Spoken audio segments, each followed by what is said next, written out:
Alright, we're going to take a look at shallow relief carving, also known as bas relief carving. And in this demonstration, I am going to be showing you graphite transfers, which is how to take a drawing that you've done yourself and to transfer it onto your leather hard clay for accuracy. Then after that, you will be learning how to create a sculptural relief carving that will actually demonstrate several layers of depth. So to get started, I have a pencil drawing that I've done. Then other tools that I will need is, of course, a pencil. I like a number 2 pencil, or like an HB or a 2B pencil works really well, a more soft lead. Then a pencil sharpener, an eraser. Then you're also going to need your clay. Now, since you will be carving on a clay object that you've made, it's important to note that the clay should be leather hard, but the surface also needs to be well addressed. So I just have a slab here that I threw, and what I need to do is address the surface so that it is completely level. To do that, I'm going to need my serrated rib tool and my flat rib tool. And I also like to use another tool, which is a silicone rib. This particular rib is from Mud Tools.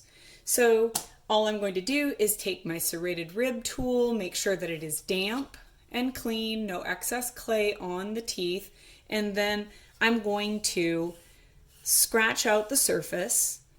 And I recommend that you do this on parts of sculptural objects or utilitarian vessel forms so that your surface is planed and leveled. Any excess clay that accumulates on the teeth, make certain to wipe them off on a damp sponge so you can continue working. I can see that this is mostly planed, there's no dips and bumps, so I'm ready for the flat rib. Again, make sure it is damp and clean, and then I'm going to use the round portion, and after each stroke, I'm going to wipe off the excess clay. And this clay is actually plastic, so I'll need it to set up a bit before I'm ready to do my graphite transfer. Graphite transfers work best when your clay is leather hard. So I'm going to let my clay set up. I'll use a hair dryer on it so that I can start my graphite transfer. In the meantime, take a look at the drawing or image that you would like to transfer. The way that I transfer this will dictate if it is presented in this right-facing format or if it will be flipped and reversed to the left-facing format. So if I would like it to be reversed, something really easy to do is you can, in Photoshop or another editing program, you can take a picture of your drawing or image and you can actually reverse it and print it out. Another thing that you can do is you can actually cover the backside of the image with graphite. If I were to do that, then I can place the image in the forward-facing direction for the transfer. The way that I'm going to do it will be the opposite. I'll actually be taking my drawing and putting it face down on the clay, and then I'm going to be rubbing it with the backside of my pencil so that the lines will transfer and the drawing will be reversed. All right, to understand the basic concept of a graphite transfer, imagine this is the surface of my clay and this is the drawing that I'd like to transfer. What's happening is that pressure will cause the graphite or pencil marks to actually be pressed onto the surface that it is applied to. So I can take this image and put it face down, and I can just take the side of my pencil and I can rub it over the image like so. And that pressure, I can see through the paper just well enough to actually see where the pencil lines are. but the more complete pressure I apply, the better the transfer will be, and it'll make it easier for me to do my relief carving more accurately. So if I were to apply graphite to the whole thing, you can actually see I have a very light ghost of my drawing that is visible. And you can also see that it is reversed, which, by the way, is a really cool thing if you want to do like companion pieces or something like that and you want things to be reversed. That's one way to do it. The other way is to actually cover the entire backside of your original drawing with graphite.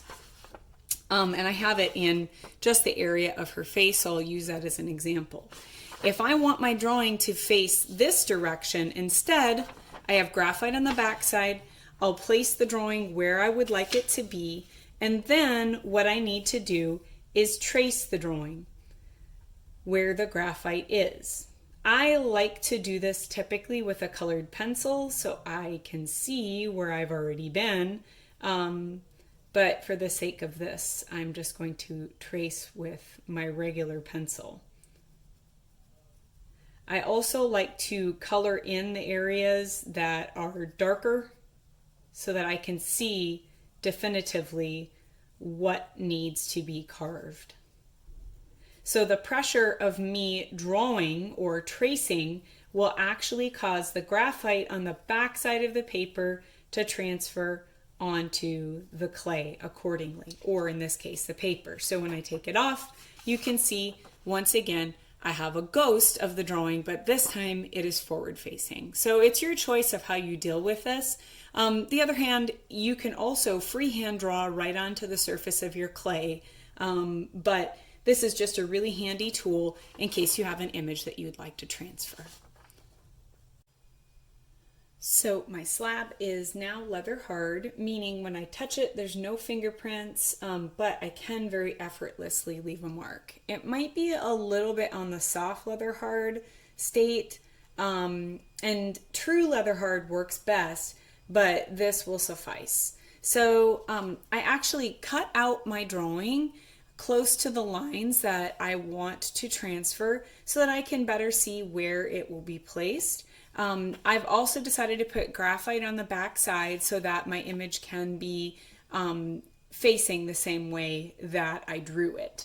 So I will place my drawing on my slab according to where I would like it to be transferred. And then just a little press will keep it in place. If your clay is a bit more dry, you can put some little tacks of tape, because you really do not want your drawing to move, or your transfer, of course, will be a double or triple image. The other thing is you have to be very wary of lifting the drawing to check and see how your transfer is going. Just trust that it will stay in place. You can see if the clay is more damp, the tape doesn't really want to stay put. So for my purposes, I'm going to be using a colored pencil so that I can see where I've traced, and then I keep a pencil sharpener handy because I want to make sure that I have a nice point and I can get all my details. So now I'm going to start in one area. I'm trying not to put any pressure anywhere else on the drawing with my hand because that will also cause some of the graphite to transfer. As I said before, another thing you could do is more of a rubbing, but that will reverse your image. So if you would rather not do all of this redrawing or tracing, and you want your image to be the same direction and not reversed, you can reverse it in some sort of editing software, and then you can print it out. But in my case, I'm just going to trace it. So I will work on my tracing and I'll show you what I got when I finish. Okay, my tracing is done, and so now I can take up my paper. I like to keep my paper as a reference as well. And you can see that my image has been transferred. Now, as I said, my clay really is a bit more damp than what it ought to be, you can tell, excuse me, you can, my paper is kind of damp, and that causes the lines to bleed a little bit. And so if your clay's a bit more dry, your lines will be even more sharp. But now I'm ready to begin my relief carving. There's a few major tools that help a lot with relief carving. And to start with, you will find your wooden tool, your boxwood tool, to be very useful. The different ends can help make different press marks. I have a variety of other wooden tools that I like to use, but you can even use like paintbrush handles and things that you find around the house.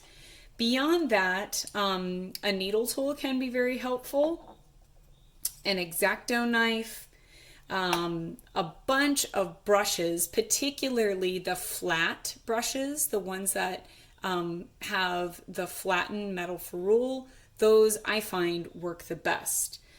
Beyond that, there are some other kinds of carving tools that you may find useful.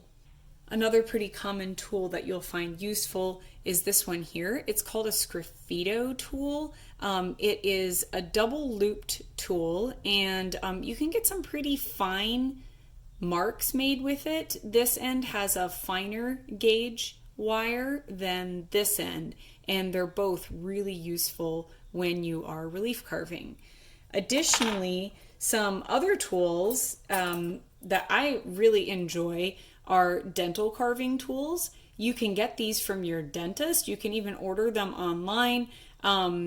But again, you can get them directly from your dentist. You can see the end of this one is actually bent. I asked my dentist if they had any broken or damaged dental tools, and they threw them in the autoclave and gave them to me. I also like these for sculpting too. Then beyond that, a variety of smaller wooden tools work very well for pressing and removing clay. And then a variety of different sized loop tools work as well. A lot of these tools, specifically the Graphite tool, you can get very easily at your local clay store. Okay, so to get started, I like to work more generally and work my way down to fine details. Whenever you're relief carving, you have to think in terms of layers and height. And again, it is useful to have your original drawing handy so that you can refer to it. So this does require some thought, and what you need to be asking yourself very frequently is, what is higher or closer to me than something else? So for example, this is the background, so I know that that is behind everything. And then if I look at my drawing, I can see in the details that, for example, this rose is sitting on top of her hair, and her hair is in front of the background. So I have right here 1, 2, 3 layers just in these areas. But then the hair is actually covering in parts where this snake emerges, and then the snake is in front of the face. So I'm thinking of what goes in front and what goes behind. And so this curl goes in front of the face, and so on and so on. Now, that can get very overwhelming very quickly, so I recommend that you focus just on one area at a time. To get started with, I'm going to be looking at the background. To look at the overall background, what I will be doing first is not so much carving as it is pressing. I am going to be pressing the clay to make it recede into the background. So I know that this frame element is going to sit on top of the background. So I'm going to just take my regular boxwood tool. I'm using this just like a finger, and I'm going to go just outside the line, and I'm just going to press down. And I'm going to overlap my marks so that they become consistent. And yes, it is leaving indentions like little finger presses, but that's okay. That's part of what the paintbrushes are for later to clean up with. So you'll also notice I'm holding the tool at an angle, and I'm not actually going to remove any of this clay. I might end up removing some of it that's closer to the design, but for the most part, I'm just going to create the illusion of depth. So I'm going to keep this background as high as it is. I could remove it if I wanted to, but I find this to be the most elegant way to approach relief carving. So I'm going to do this around the entire design so that it is sitting up off the background. And I can press it as deep as I would like, and it creates a really nice natural shadow. So I've used my wooden boxwood tool, and I went around the major background areas to define where those borders are, and I'm basically pressing them down at an angle. Of course, I'm using my drawing as a reference. So if you were to look at this more closely, you can see it is indeed a very shallow relief. It's not exactly clear. It's not really tidy yet.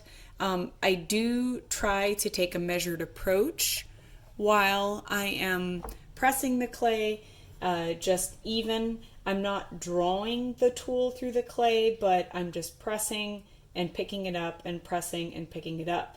I'm also using the other end for more tight areas and just pressing the clay down. Now I'm ready to start looking at some of the details. I like to usually start at what I would perceive to be the highest layer or the top layer. And if I were to look at my drawing, it would perceivably be the rose or this curl of hair or possibly this snake right here. But to me, the head of the snake appears to be behind the flower. So I'm just going to look at one area at a time.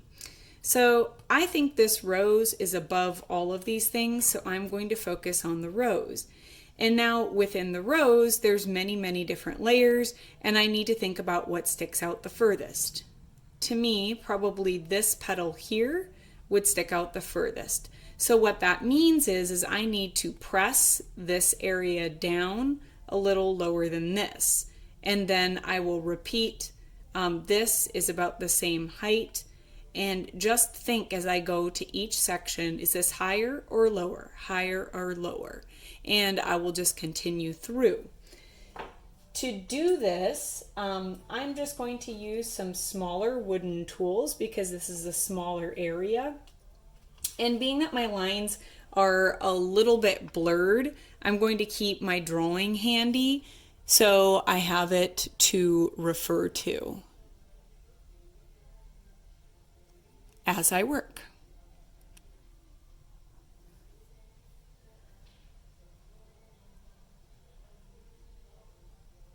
It's pretty amazing what small presses can do. You don't need to push much to make a big difference. I know that there will be some unwanted marks from my tools as I press, but I'll be able to go back and brush them out later. The nice thing about working with leather hard clay is that if you make a mistake, it's easy to go back and erase it and then rework the area. So I'm also going to do the border of the rose in the similar manner to what I did the background because the rose is sitting on top of the hair. So I'm going to define the border just in small pressing motion. In fact, very little of the relief carving process in clay has to consist of actually removing the clay. If you'd like, you can carve out and take away the clay, but I personally find this to be the most liberating and forgiving way of working with the material.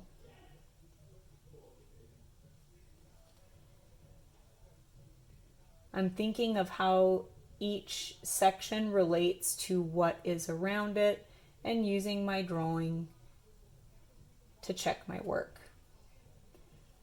And I'm going to look at different tools.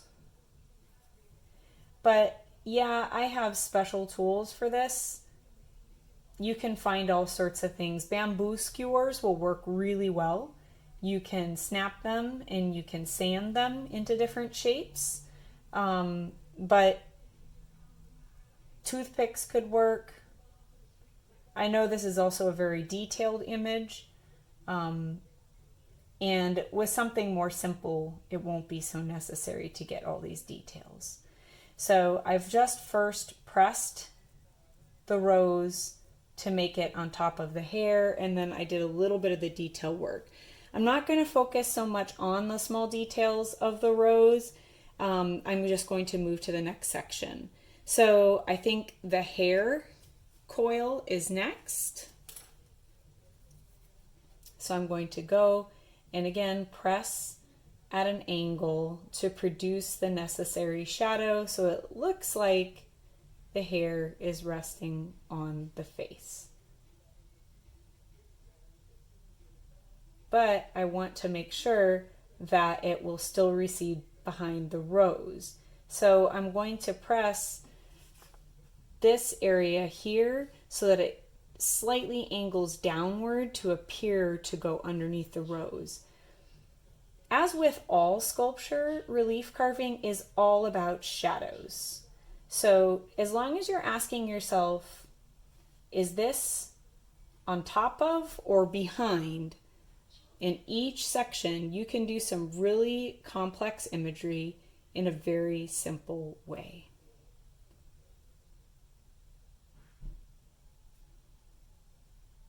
Take it one section at a time and be patient. If you find yourself getting stressed out about details, move to a different area or take a break. The clay also works best when it is a true leather hard state. The other thing that you want to be aware of when you're pressing is you want to make certain you're going to be creating another shadow, like a secondary shadow. Please note that that will be brushed out later with your finishing brushes. And that's why having your original drawing handy is very useful, because then you don't lose your way and you can keep track of what your intended design is to look like. So now that I've roughed out the coil, I also could do, for example, this part is forward and this part is backward. So I could actually press just a little bit on the coil itself to produce the depth of that coil in the hair. And you can see the depth starting to protrude. But it's still higher than the background.